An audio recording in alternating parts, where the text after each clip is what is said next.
Вадим К., гражданин России, подозреваемый в убийстве, на наружной рекламе музея шпионажа в центре Берлина. Два его изображения и система распознавания лиц – пример того, какими технологиями обладают современные разведслужбы. Сейчас его дело передано в городской суд. Обвинение гласит, что Вадим К.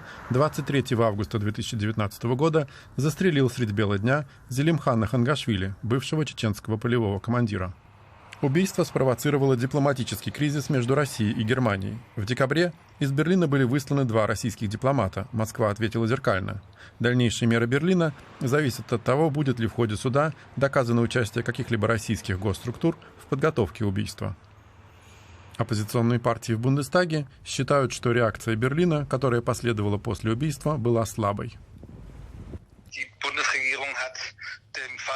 Федеральное правительство не уделило этому случаю того внимания, которое он заслуживал.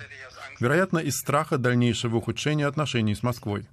Но дело настолько вопиющее, что нельзя после него возвращаться к обычной повестке дня.